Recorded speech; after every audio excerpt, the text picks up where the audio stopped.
Good evening, जय हिंद।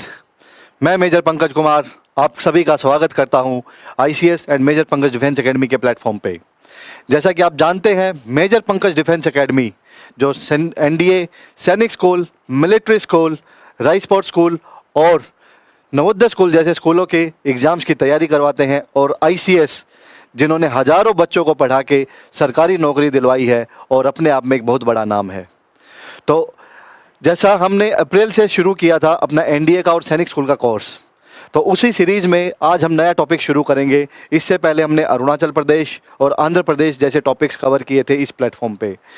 जो सैनिक school, military school, Navodaya school, राइस स्पोर्ट्स स्कूल, जो ये ऐसे संस्थान हैं, इंस्टीट्यूट्स हैं जहाँ पे बच्चे एक ऐसी अच्छी एजुकेशन, क्वालिटी एजुकेशन और एक अफोर्डेबल फ़ीस के साथ बच्चे पढ़ते हैं, जिनको बहुत अच्छा एक्सपोजर मिलता है, हॉस्टल में रहने की सुविधा मिलती है, विभिन्न प्रकार के स्पोर्ट्स खेलने को मिलते हैं। वो सभी चीज़ें एक बच्चे के जो एक डिसिप्लिन के लिए, कॉन्फिडेंस के लिए बहुत ज़्यादा लाभदायक होती हैं। तो आज का जो हम टॉपिक शुरू करेंगे, आज का हम स्टेट कवर करेंगे बिहार।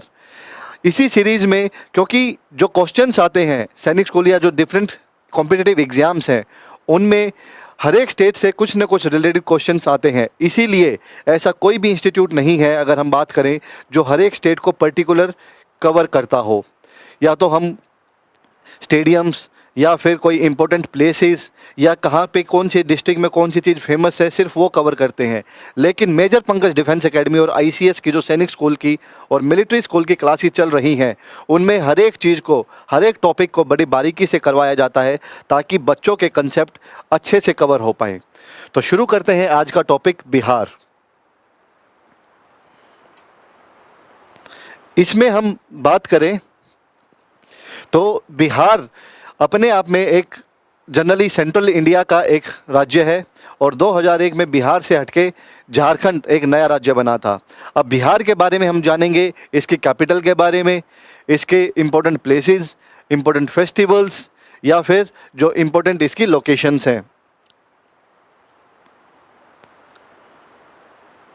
सबसे पहले बात करते हैं ज्योग्राफी एंड लोकेशन की, कि इसका स्थान कहाँ पर है। इसकी कैपिटल जो पटना, वो आप देख सकते हैं, कैपिटल इसकी पटना है। और इसके जो बॉर्डर्स हैं, जो इस राज्य की सीमा है, किस किस राज्य से मिलती है, तो जो बच्चे इन कॉम्पिटिटिव एग्ज़ाम्स की तैयारी कर रहे हैं उनको पता होना चाहिए कि जो हमारे राज्य हैं, भारत देश के जो राज्य हैं या फिर यूनियन टेरिटरीज़ हैं, उनसे मिलते और उनके साथ लगते लगते और कौन से स्टेट्स हैं। तो Uttar Pradesh to the waste यानी पश्चिम में उत्तर प्रदेश के साथ, झारखंड टू द साउथ यानी कि इसके दक्षिण में बिहार के दक्षिण में आपका Jharkhand, West Bengal to the east इसके पूर्व में पश्चिम बंगाल, और नेपाल यानी जो नेपाल जो दूसरा देश है, पड़ोसी देश है, वो इसके बिहार के उत्तर में ये सारी जगहें आती हैं। It lies between the Ganges river to the south and Himalayan foothills to the north, यानी कि जो इसकी लोकेशन है बिहार राज्य की, वो गंगा रिवर जो साउथ में और हिमालयन फुटहिल्स जो इसके नॉर्थ में है, उनके बीच में बिहार स्थित है। इसके जो चीफ मिनिस्टर हैं, मुख्यमंत्री हैं, वो हैं श्री नीतीश कुमार, और जो गवर्नर है, राज्यपाल हैं, वो श्री आरिफ मोहम्मद खान हैं।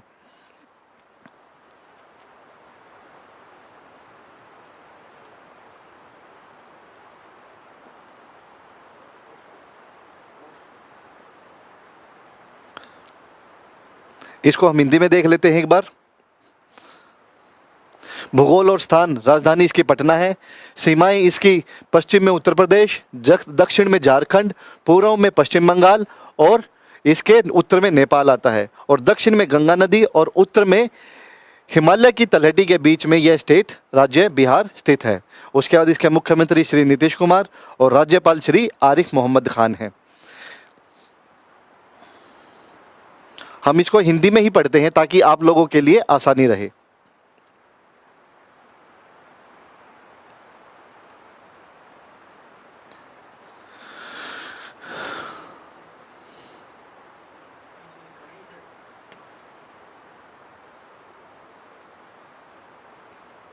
सोन नदी जो इसकी इंपॉर्टेंट रिवर्स है, नदियां हैं, सोन नदी जो पश्चिम से पूर्व की ओर बहती है।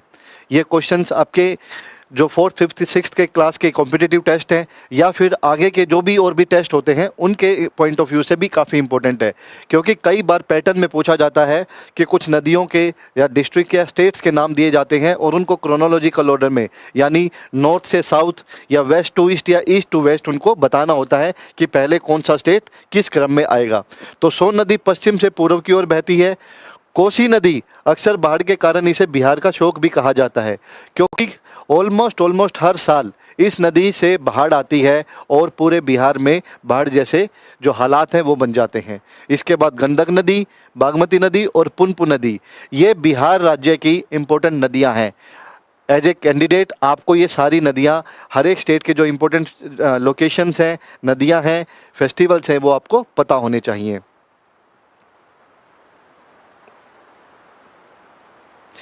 ये बिहार का मैप आप देख पाएंगे, ठीक है। और इसमें आप देखते हैं कि आपका जो हमने बताया था, उत्तर में नेपाल, लेफ्ट में आपका, वेस्ट में पश्चिम में उत्तर प्रदेश, साउथ में दक्षिण में झारखंड और ईस्ट में वेस्ट बंगाल, ये सारी चीज़ें आपके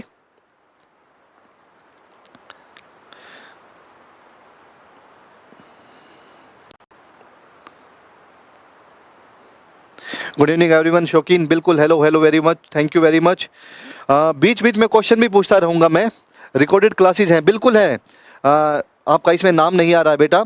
हमारे recorded lectures, live classes, online offline, हर एक मोड में हमारी क्लासेस, सैनिक स्कूल के लिए, मिलिट्री स्कूल के लिए हमारी क्लासेस अवेलेबल है। उसकी इन्फॉर्मेशन मैं बीच बीच में आपको देता भी रहूँगा, ठीक है। आईसीएस के प्लेटफॉर्म पे आप जाएंगे, वहाँ पे आप कोर्सेज में देखेंगे तो सैनिक स्कूल, मिलिट्री स्कूल, वहाँ पे आपको एक फ़ोल्डर मिलेगा, उस कोर्स को आप परचेज कर सकते हैं।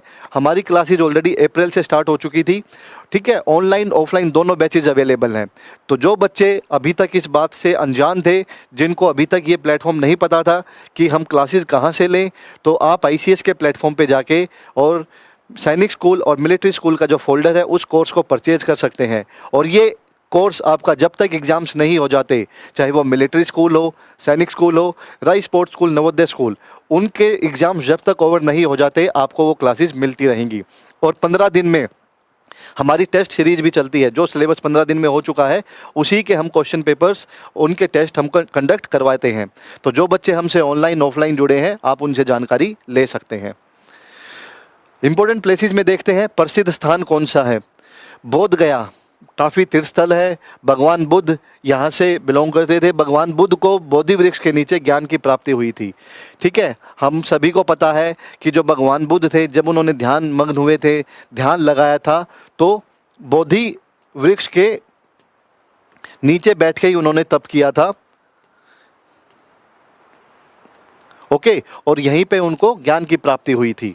महाबोधि मंदिर यूनेस्को द्वारा एक विश्व धरोहर स्थल है, यानी कि यूनेस्को की एक वर्ल्ड हेरिटेज साइट है।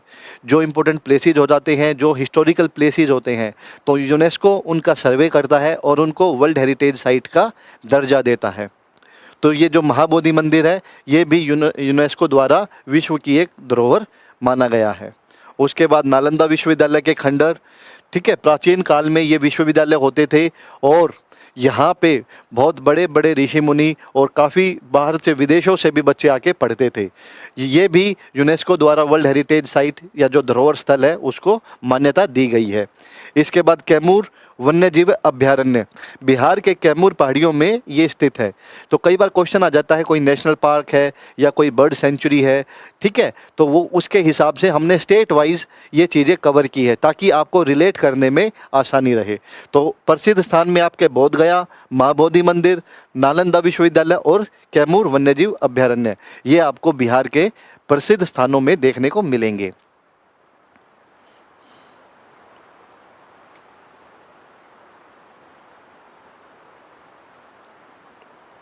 इसके बाद है आपका राजगीर और नालंदा में जैन मंदिर, ठीक है। जो राजगीर है और नालंदा है वहाँ पे जैन मंदिर जो स्थित है, लोकेटेड है, वो भी प्रसिद्ध स्थानों में आते हैं।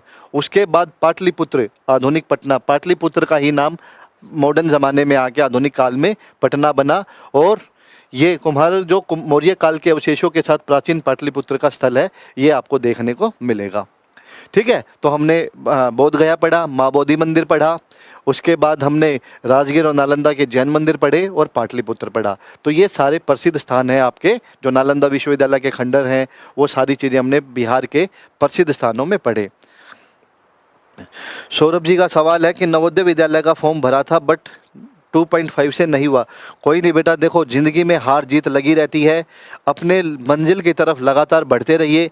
एक बार अगर असफलता लगी है कोई बात नहीं, असफलता से ही निकल के सफलता आपको मिलेगी। तो जो बच्चे अगर लगता है कि कैपेबल हैं और जिन्होंने ये विश्वास से ठाना हुआ है कि उनको एग्ज़ाम क्लियर करना है, तो अब की बार अगर आप लास्ट टाइम 2.5 नंबर से रह गए थे तो अब आपको पता चल गया है कि क्वेश्चन पेपर कैसा आता है और उसके अकॉर्डिंग आपको कैसी तैयारी करनी है। और आपको एक जानकारी और देना चाहूँगा, नवोदय स्कूल के फॉर्म्स निकल चुके हैं, जून से वो निकल चुके थे। 29 जुलाई यानी कि इस महीने की 29 जुलाई तक लास्ट डेट है फॉर्म फिल करने की। और जो बच्चे अभी 5th क्लास में हैं वो अगले साल के लिए फॉर्म फिल कर सकते हैं और उसका एग्ज़ाम दिसंबर में कंडक्ट किया जाएगा जिस स्टेट के लिए वो भर रहे हैं। अगर आप नोटिफिकेशन में जाके देखेंगे तो वहाँ पे लिखा होगा फेज़ 1 और फेज़ 2। तो जो फेज़ 1 है और फेज़ 2 से कंफ्यूज मत होइएगा कि ये 2 बार एग्ज़ाम होंगे क्या। ये एक्चुअल में जो समर बाउंड स्टेट्स हैं और विंटर बाउंड स्टेट्स हैं, यानी कि जो प्लेन एरियाज़ वाले हैं जैसे हरियाणा, पंजाब हुए, दिल्ली हुए, या आपका यूपी, बिहार, जो ऐसे स्टेट्स हैं उनका फेज़ 1 में होगा, क्योंकि सर्दियों में यहाँ पे जो सर्दियाँ होती हैं फिर भी आप उसमें एग्ज़ाम हो सकते हैं। जो फेज़ 2 का एग्ज़ाम है वो अप्रैल में कंडक्ट किया जाएगा। और ये जो ऐसे स्टेट्स हैं जैसे J&K हुआ, हिमाचल प्रदेश, उत्तराखंड या नॉर्थ ईस्ट के स्टेट्स जहाँ पे ठंड बहुत ज़्यादा होती है, तो जब वहाँ पे थोड़ा वेदर ठीक हो जाएगा तो वो फेज़ 2 में एग्ज़ाम होंगे और वो एग्ज़ाम अप्रैल में कंडक्ट किए जाएंगे। तो आपको फेज़ 1 अपने स्टेट के हिसाब से फेज़ 1 में जो आपका स्टेट आता है, जो नवोदय स्कूल आता है, उसके लिए आपको फॉर्म फिल करना है। इसकी मैंने एक वीडियो बनाई है, मोस्ट वाली मंडे को मैं दोबारा आप लोगों से मिलूंगा नवोदय स्कूल की अधिक जानकारी के लिए।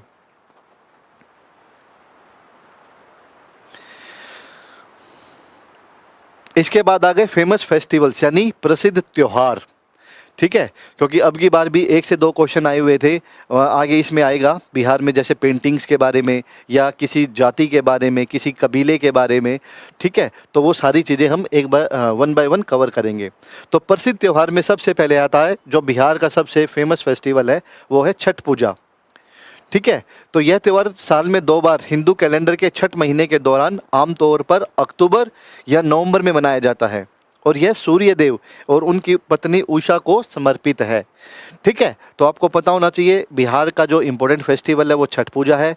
साल में 2 बार जो हिंदू कैलेंडर के दौरान के छठ महीने के दौरान अक्टूबर या नवंबर में सेलिब्रेट किया जाता है और जो सूर्य देव हैं और उनकी पत्नी उषा उनको समर्पित है।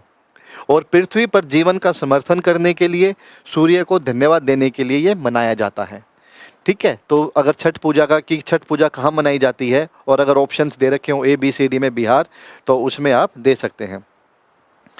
ठीक है बेटा, अगर आप 9th में आ गए हैं तो 9th में भी एडमिशन होते हैं एंड सैनिक स्कूल में भी, मिलिट्री स्कूल में भी, नवोदय, राई, हर एक में 9th में भी एडमिशन होते हैं। इवन 11th क्लास में भी एडमिशन होते हैं इन सारे स्कूल्स में। तो आप जैसे ही 10th के एग्ज़ाम देंगे, जो बच्चा अभी 10th में है और 11th में किसी स्कूल में जाना चाहता है, तो वहाँ पे आप ये जैसे ही उनके फॉर्म्स निकलेंगे और अगर सीट्स वहाँ पे अवेलेबल हैं तो आप उसके लिए अप्लाई कर सकते हैं। दूसरा आता है दुर्गा पूजा।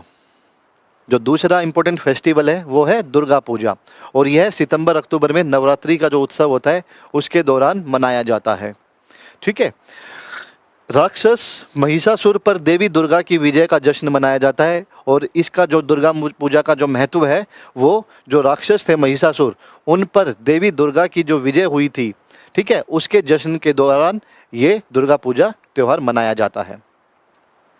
लोग देवी दुर्गा की सुंदर मूर्तियों के साथ विस्तृत पंडाल आपने देखे होंगे, बहुत बड़े बड़े पंडाल आपके बिहार में, इवन पश्चिम बंगाल में तो और भी धूमधाम से ये त्यौहार मनाया जाता है। स्थापित करते हैं, अनुष्ठान करते हैं और प्रार्थना करते हैं।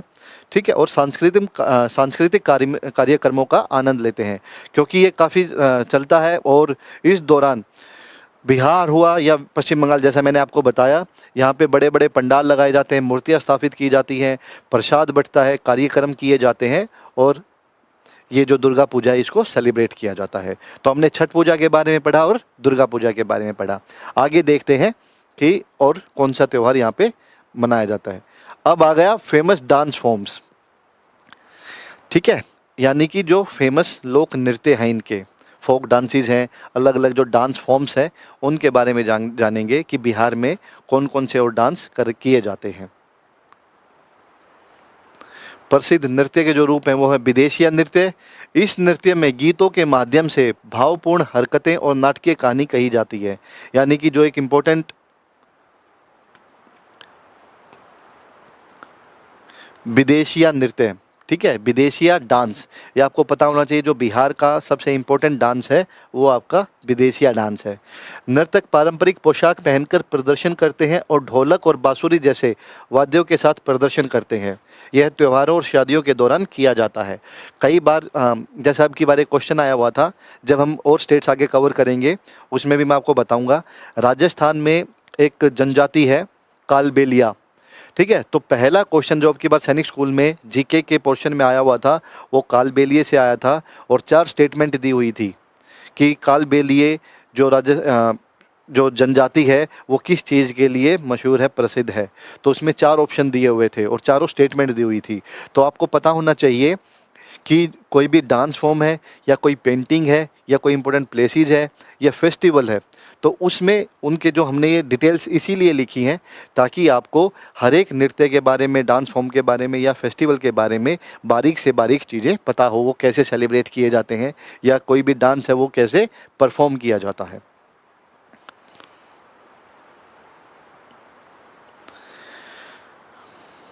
जट जटिन नृत्य, इसके बाद जो दूसरा है वो है जट जटिन नृत्य।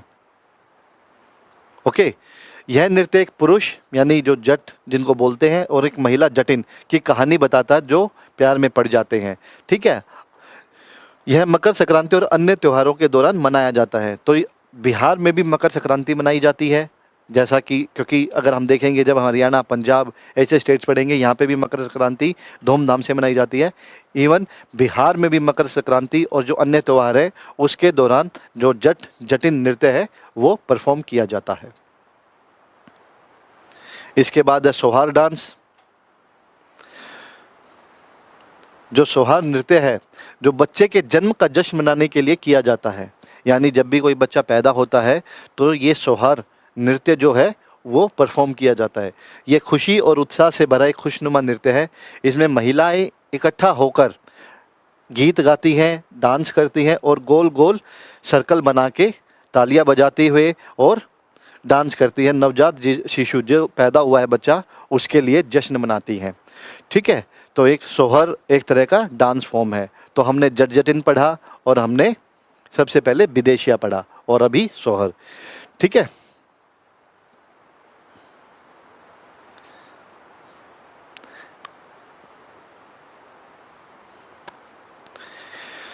तो हमने जो 3 डांस फॉर्म पढ़े उसके अलावा ये और इम्पोर्टेंट जो अन्य डांस फॉर्म्स हैं, अन्य नृत्य रूप हैं, उनके बारे में एक बार देख लेते हैं। उसमें आपका कजरी नृत्य, दमहल नृत्य, लिट्टी चौका नृत्य और मैथिली नृत्य ये भी शामिल हैं। तो विदेशिया हुआ, जट जटिन हुआ, सोहर हुआ, ये आपके इम्पोर्टेंट हैं। उसके अलावा कजरी हुआ, धूमल, लिट्टी चोखा और आपका मैथिली नृत्य, ये भी आपके बिहार के अदर डांस फॉर्म्स हैं। वेरी इंपॉर्टेंट, अभी जो टॉपिक आएगा उसको बड़े ध्यान से देखना है। यह है आपका पारंपरिक कला रूप, यानी कि इम्पोर्टेंट आर्ट फॉर्म्स। और ये क्वेश्चन भी आया हुआ था, जो सबसे पहले जो टॉपिक दिया हुआ है मधुबनी पेंटिंग, ये आपका अब की बार सैनिक स्कूल के एग्जाम में क्वेश्चन आया हुआ था। मधुबनी पेंटिंग किस राज्य से संबंध रखती है?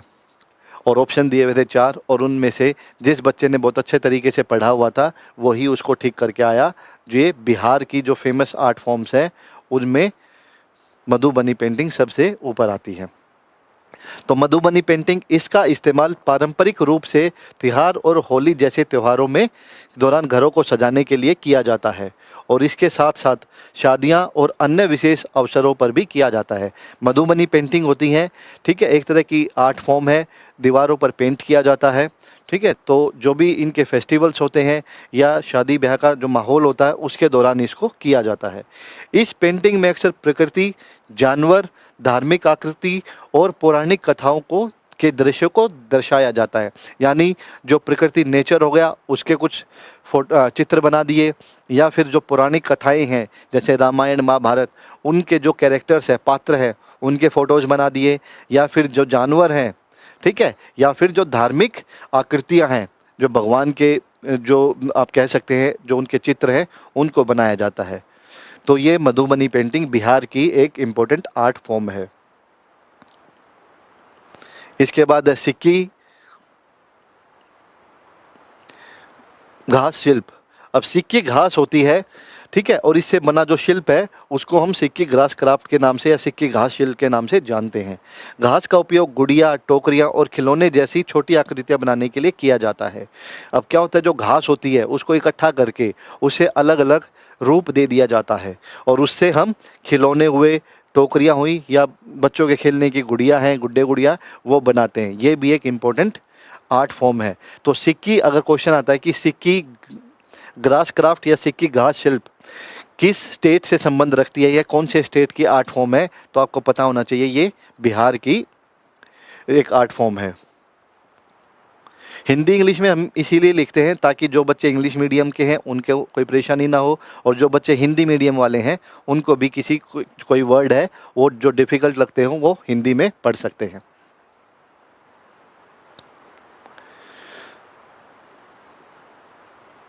मिथिला पोट्री, ठीक है, जो मिट्टी से कटोरे, मिट्टी से जो बर्तन बनाए जाते हैं उसको हम पोट्री बोलते हैं। तो कलाकार मिट्टी से कटोरे, बर्तन और प्लेट आदि बनाते हैं और उन पर जानवर, फूलों और पक्षियों के चित्र बनाते हैं, आकृतियां बनाते हैं, ठीक है, और इसको मिथिला पोट्री के नाम से ये फेमस है। ठीक है, जैसे हमने मधुबनी पेंटिंग पढ़ा, ठीक है, उसके बाद हमने फिर मिथिला पढ़ा, उससे पहले हमने आपका सिक्की घास शिल्प पढ़ा। तो इसमें कलाकार क्या करते हैं, मिट्टी के कटोरे, बर्तन, प्लेट जैसे जो आप कह सकते हैं जो इंस्ट्रूमेंट्स हैं वो बनाते हैं, और उन पर जानवर, फूलों और पक्षियों के चित्र भी बनाते हैं ताकि वो देखने में और ज़्यादा सुंदर लगें। तो ये मिथिला पोट्री बिहार की एक आर्ट फॉर्म है। इसके अलावा जो अदर ट्रेडिशनल आर्ट फॉर्म्स हैं जो हमने पढ़ा, सिक्की हुआ, मधुबनी हुआ, ओके, और उस मिथिला पोट्री, उसके अलावा जो इम्पोर्टेंट ट्रेडिशनल आर्ट फॉर्म्स है वो है टिकुली आर्ट। टिकुली आर्ट, इसमें क्या होता है, जो ग्लास पीसीज होते हैं, अन्य पारंपरिक कला रूप में जो टिकुली कला है, ठीक है, इसमें जो कांच के छोटे छोटे टुकड़ों पर चमकीले रंग और सुंदर डिजाइन बनाए जाते हैं। ठीक है, इसमें क्या होता है, कांच के टुकड़े लिए जाते हैं और उन पर सुंदर डिजाइन बना के उनको एक आकार दे दिया जाता है, और इसी को हम टिकुली आर्ट बोलते हैं। पैथकर पेंटिंग बिहार की एक विशेष प्रकार की पारंपरिक पेंटिंग है जो इतिहास और मिथकों की कहानियां बताती है। ठीक है, इतिहास यानी हिस्ट्री हो गया, और जो मिथक हो गए यानी कि कुछ जो कहानियाँ हुई हैं, पौराणिक हैं या माइथोलॉजिकल कहानियाँ हैं, जिसमें रामायण, महाभारत और वहाँ के जो लोकल स्टोरीज़ हैं उनके बारे में बताया जाता है। तो ये पेंटिंग के द्वारा चित्रण किया जाता है उनका। तो पैथकर पेंटिंग भी एक अन्य पारंपरिक कला रूप है बिहार का। तो हमने बिहार में जो पारंपरिक कला रूप हैं उसमें हमने मधुबनी पढ़ा, सिक्की ग्रास पढ़ा, उसके बाद हमने मिथिला पोट्री पढ़ा, और टिकोली कला और पैथकर पेंटिंग। ये 5 प्रकार की जो कला है ये काफ़ी इम्पोर्टेंट है। क्वेश्चंस,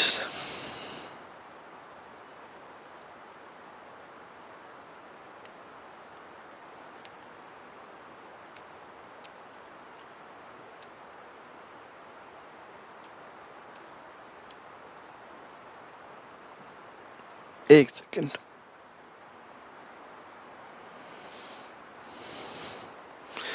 ठीक है, ये हमने आज का जो टॉपिक था बिहार का, इसको कवर किया है, और थोड़ा सा स्क्रीन में कई बार इशू हो जाता है। ठीक है, इसमें हमने इंपॉर्टेंट प्लेसेस पढ़े, ज्योग्राफी एंड लोकेशन पढ़ी कि इसके कैपिटल क्या है, उसके बाद फिर हमने पढ़ा कि इसमें फेस्टिवल्स कौन कौन से हैं, डांस फॉर्म्स कौन कौन से हैं, और इसमें ट्रेडिशनल जो आर्ट फॉर्म्स हैं वो कौन कौन सी हैं। तो हमने बिहार स्टेट को इस तरह से कवर किया है कि कोई भी ऐसी चीज़ इससे छूटे ना, और जो इसकी इम्पोर्टेंट चीज़ें हैं वो हमने सारी चीज़ें कवर की हैं।